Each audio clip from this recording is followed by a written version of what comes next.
welcome to everyone watching on Facebook. We will be providing important information to you today about the ongoing efforts to fight COVID-19 in Thunder Bay and District. Unfortunately, the mayor was to be here, but he's been unavoidably detained. We're hoping to, well, we'll see what happens, but it was necessary. So our apologies for the mayor not being here. Beside me is Dr. Janet DeMille, and she is the Medical Officer of Health for the Thunder Bay District, and also Stu Kennedy, Vice President, Thunder Bay Regional Health Sciences Center, and their lead for their incident management system for COVID-19. Each of us will be making some opening statements, and we will then respond to questions from the media. First, I'd like to speak about the corporation of the City of Thunder Bay and our activities and our movements to fight COVID-19. I have no news this morning of any moves that the corporation has made at this time. People will likely know, and I'd be happy to speak to it, about how we have ceased non-essential services in the effort against COVID-19, but I also wish to assure the community that essential services delivered by the City of Thunder Bay remain. They remain at levels before this emergency, and we are working on contingencies and sustaining those essential services. Essential services, of course, cover emergency services, that is police officers, firefighters, and paramedics. It also includes water control and water treatment.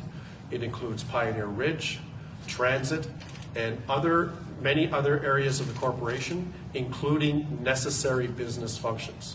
Necessary business functions include the leadership, include finance, where we have our banking services, where we have fraud control. It includes human resources. Payroll functions will be sustained, and other leadership functions out of human resources. And other areas like legislative and legal services remain and continue to be functioning. And our intent is to keep that going as long as we can. And like I said, we have sustainment and contingency work undergoing. The corporation is also using the incident management system. We have instituted an emergency response team COVID-19. So we have restructured the corporation for the purposes of this pandemic emergency. And this restructuring for an emergency situation has put rigor and confidence in our decision making and our processes. So we have adapted and we have made changes as to how we're leading the corporation. I would finally like to note that there are a lot of people who are still working at the corporation of the City of Thunder Bay, delivering essential and vital services.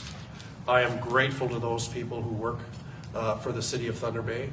We have an all hands on deck effort.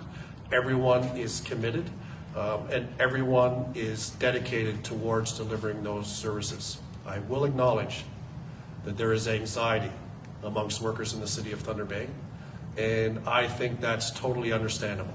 And I think everyone would appreciate why that anxiety exists, because of course it exists throughout our community. With that, I would like to hand it to Dr. DeMille, who will, she will speak about COVID-19 in the community. Thank you. So thank you very much. I'm going to start off actually by talking about testing and the numbers and the situation in the Thunder Bay and Thunder Bay District area. So currently, as before, we have no confirmed cases of COVID-19 in the Thunder Bay District Health Unit area.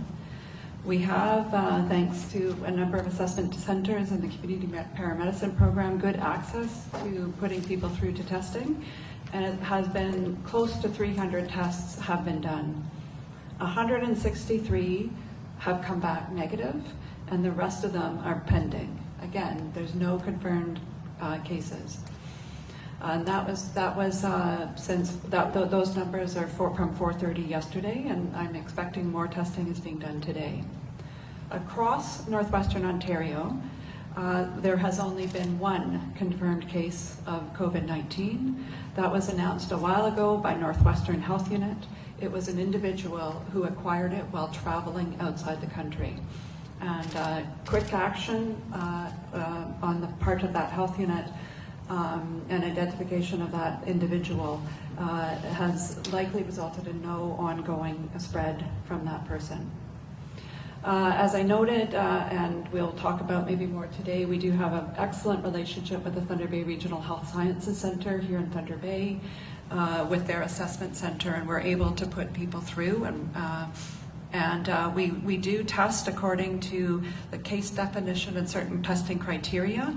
This allows a certain prioritization of those who get tested, but I'll note that these are often individuals who are more likely to have COVID-19 or who may need a test for diagnosis because of their symptoms. We're also targeting particular high-risk groups where it would be important to identify a case in that group and reduce any ongoing transmission to a vulnerable population. And I'll note healthcare providers and including those in long-term care homes are some of those priority groups. I do see very positive movement around testing and lab capacity. Certainly from a provincial level, there is a real push to expand lab capacity, and we've seen that happen especially in Southern Ontario. And I will note though, and maybe Dr. Kennedy will be talking about this, but there's also regional and local work being done to be able to expand capacity here. So I think the testing situation is going in a very good direction that will help us, and Dr. Kennedy and I have already talked about that a little bit already here today. So while we seem to be in a relatively good situation, though, right now in northwestern Ontario and the Thunder Bay area, I think it's important to recognize and acknowledge what's happening around us, and that what we're seeing in Ontario, in Canada, and in the rest of the world, notably in the United States, that there are increasing case numbers, and that there is increasing community spread of these of the COVID-19. So that does put us at increasing risk, and we need to act and put all the measures in place as though COVID-19 were actually here already. So all of those measures that we can do as individuals and with our families, you know, the hand washing, the coughing in the sleeve, and the staying home when you're sick, these are really important right now. And you know, we have more information on our website, at the Health Unit website, about all of these things. So I'm really going to be encouraging people today to be looking at what those are and looking at implementing those. We do want people to stay home in general, avoid non-essential trips to the community. But don't forget to connect with others through like social electronic means and technology. So even though I just said that, I think it's important to recognize all the significant public health measures that have been put in place. So we've seen this over a couple of the last couple of weeks, both done locally, the municipality, provincially, and federally. So the closure of many facilities, of restaurants and bars, the closure of the schools, the border measures that have put in place federally, and the most recent Quarantine Act order that came down yesterday about returning travelers. All of these things are going to help us up here. All of these things are already helping us. So, but in addition to the individual actions that individuals can take and families can take, all of this is going to help reduce community spread and mitigate the impact here in this area. At the Health Unit, we are doing a lot of work and often with community partners, and I'll just echo what Norm has just said, that it's really all hands on deck. It's all hands on deck at the Health Unit, and it's clearly all hands on deck in the community, with the city, with our various partners. We have a call center at the Health Unit where we're taking people's calls. I would ask, though, that you please refer or check our website first. There's a lot of information on the website, and we are getting quite a few calls. So check the website and then call us if you have particular issues. We're doing a lot of work, as I've already indicated, with the Thunder Bay Regional and other healthcare partners, with long-term care homes. We're also working, have public health inspectors, public health nurses, planners, and health promotion staff working with workplaces, specific locations like the airport and the country market, with schools and daycares, universities, colleges, with vulnerable populations, for example, notably in the city of Thunder Bay, seniors in the community. We're engaged with municipalities surrounding Thunder Bay and what they could do, and doing more work around our district municipalities. We've also connected with First Nations and continue to advance regional approaches and support that with First Nations partners to be more coordinated. We're also looking at meeting the needs of First Nations individuals who come here to the city of Thunder Bay who may need additional supports. I do know that there's a lot of uncertainties and a lot of anxieties in many organizations and in the community, and it is important at this time to also be taking care of our mental health and well-being, and we do have some information on our website around that, and also recognizing the importance of talking to children and the challenges and issues that they may particularly face, so please refer to our website. I do a couple of final key messages that I have. I want to remind people that returning travelers need to self-isolate when they come back. So returning travelers from outside the country, it's actually an order that they need to self-isolate. They need to remain at home. So if you know anybody who's returning, help them be able to do that, because they won't be able to go out in the community to get their groceries, and so you can help them protect our community. I will also say I would strongly encourage people to not travel away from their home or their home community for non-essential trips. So if you live in Thunder Bay, this is a good time to stay in Thunder Bay. If you live in Atikokan or Marathon, it's a good time to stay in Thunder Bay to avoid those non-essential trips. That will just help protect northwestern Ontario and reduce the spread of this virus within northwestern Ontario. So those are my comments. Yeah. Thank you, Dr. DeMille. Dr. Kenley, please. Thank you. This is the greatest health crisis we've faced in over a century, and that's why we're taking our job very seriously. We must protect our healthcare workers. We must protect our patients in the hospitals. We must protect this community. And more importantly, we must protect, and it's your duty to protect each and every one of you. That's where we're taking some aggressive steps at the hospital, and we're trying to follow protocol. But during a period of pandemic, we're making sort of policy changes on the fly, calculated policy changes. That's why you'll see different sort of recommendations change, and as we move through this pandemic process. But at this point in time, starting tomorrow, there'll be no visitors allowed at Thunder Regional Hospital. There'll be a few exceptions. They'll be on our website, palliative care patients, labor and delivery patients with their husband. But basically the message is no visitors will be allowed. Even their care partners will not be allowed at Thunder Regional Hospital. We have to prevent this virus from getting into Thunder Bay Regional Hospital the best we can. These measures are difficult for patients, but we are putting in measures that can communicate with their family. We're having free phone service, having free television for the patients who are there in the room alone. And we're also going to hopefully we'll provide technology that they can bring their own technology in so that patients can communicate with their loved ones. It's a different time, different sort of, what we're facing right now is we've never faced before. Also the COVID screening, I'll say a few things of COVID screening. We continue to have the assessment center. We're still following medical guidelines, but those medical guidelines will change because we are finding we have some more capacity to do other screening, and we're talking with the public health unit to look at maybe doing some screening for high-risk populations, as Janet said. But we're working on that process right now. So we have that capacity. We have been approved for a license at Thunder Regional Hospital to do our own lab testing. We've ordered the technology, we've ordered the hardware, but there is difficulty getting in the reagents because they're made in the United States and everybody's after those reagents. So our hope is still to have in-house testing up to 2 to 3 weeks. But again, that depends on the supply chain, and that supply chain can be difficult at times during this world crisis.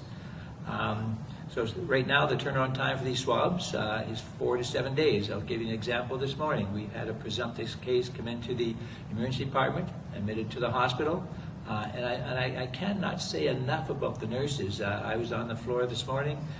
Nurses are taking care of this patient, full gown, glove, mask, and when they need the equipment, they have the equipment for these presumptive cases. And we'll get back to our protective equipment in a minute, because there is a concern and anxiety about not having enough equipment. But when they need it, as this morning, the nurse was just caring for this individual who is a presumptive case, so we'll see, but the swab is going to take 4 to 7 days. So this is going to take a while to improve his health, which I'm confident is going to improve his health. But the nursing staff are going in there and not concerned with them, concerned about the patient. An amazing staff at the hospital right now. Protective equipment. You're going to hear equipment. But I'm going to get back just to the swabbing again. I hear swabs all the time, but as Janet said, that's only one piece of the equation. It's really self-isolating is the major thing, staying at home, because we know it's in the community. We have no confirmed cases, but we're not, we assume it's in the community. And you should assume it's in the community, so stay at home, okay? And then if you need medical care, the hospital's there for you, because other things happen. There's heart attacks happening. There's strokes happening. We are open for business, and we are quite proud that the emergency staff there is willing to bring on anybody who comes in, and we'll take care of their needs. But personal equipment, you're going to hear a lot of complaints from the unions. You're going to hear a lot of complaints from individuals because they're frightened. They're scared. We've changed our policy because it's a droplet form of contamination. And we feel quite strongly that if we follow our new policy we put in place, that the staff is safe. If they don't follow the policies, and there's a lot of fear out there, and they're using the equipment inappropriately, we will run out of PPE equipment. But we want that equipment there, so when the sick patients, the presumptive cases, the COVID patients come in, we will have the protective wear for them. We're assured by the Ministry of Health, we're assured by the federal government that there's production going on right now that they feel they can meet the needs of Canada and Thunder Bay. So we're assured of that, and we need to sort of rest with their assurances for now. But more importantly, the community has stepped up. We're having community members say, we can make face masks for you, Dr. Kennedy. In fact, we're having production going right now with cloth masks, and just as good as the surgical masks, actually, for protection. So we're with the company now moving forward with that. So we're doing some proactive steps from a community perspective, because our community partners are sort of stepping up. So I guess I think we're being safe. We're changing policy, but we have a whole team meeting on a regular basis. We're in contact with the city. We're in contact with Janet, Dr. Milne from the health unit. We're in contact with Ontario sort of specialties. We're in contact with infectious disease specialists. We're well connected, and we're confident that we can actually decrease the curve in this city if people stay responsible for themselves and for the healthcare workers. Thank you, Dr. Pardon me. Thank you, Dr. Kennedy. I think what we'll do is take questions from the media, and if you have a question, please identify who you'd like to answer the question. Let's start with Leith, and maybe I'll moderate it. Is that okay, Stacy? Okay, Leith, go ahead, please. Dr. Kennedy, can you provide any more information on the presumptive case at the hospital? When did they show up? What can you tell us about it? I know that there's privacy issues. But you know, it's not our first case. We get presumptive cases all the time. So you see the assessment center, we're screening sort of the cases who meet the guidelines. But in emergency, we're doing 5 swabs a night, last night, sometimes 7 or 8. So we have presumptive cases all the time. They've all come back negative at this point in time. So I don't want to concentrate on one. I was telling that story just because of the nursing care that goes on to take care of these individuals. Okay, follow up, Leith?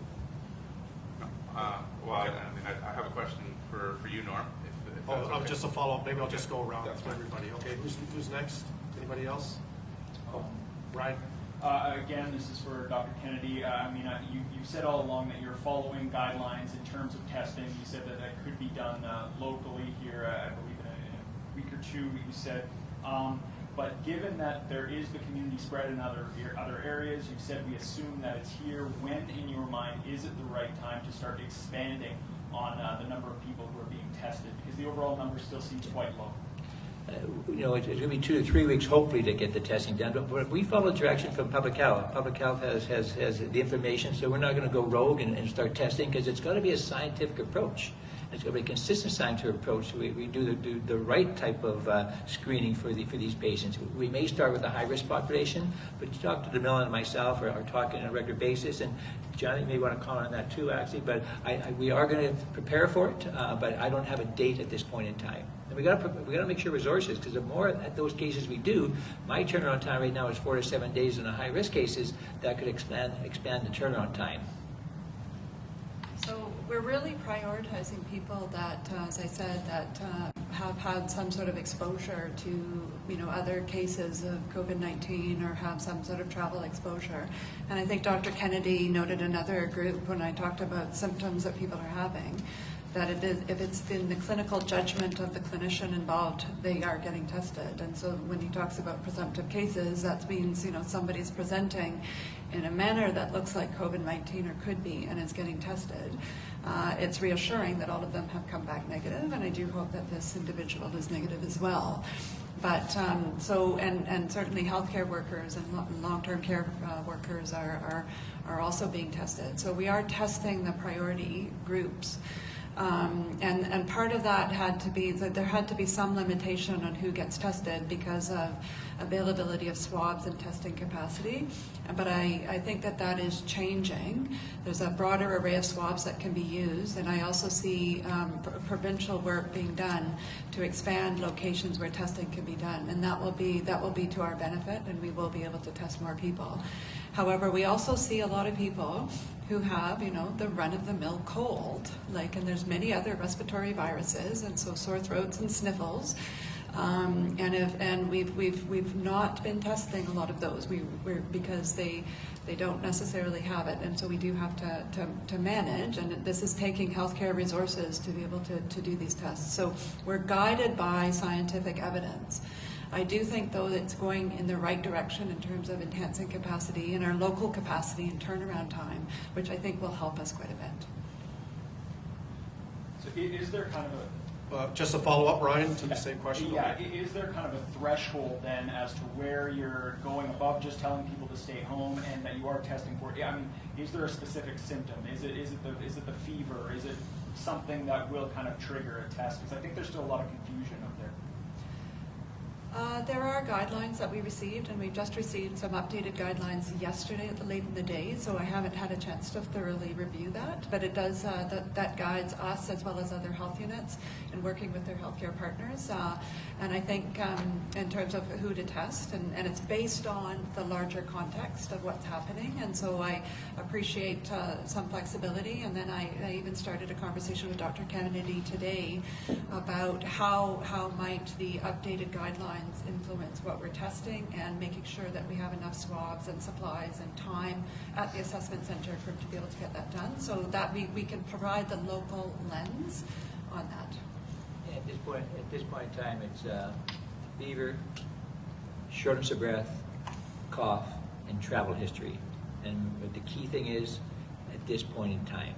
Yeah. I didn't sort of also, part of my presentation is Dunn Regional Hospital is looking quite aggressively to, if our staff travels out of Northwestern Ontario, they will have to self-isolate.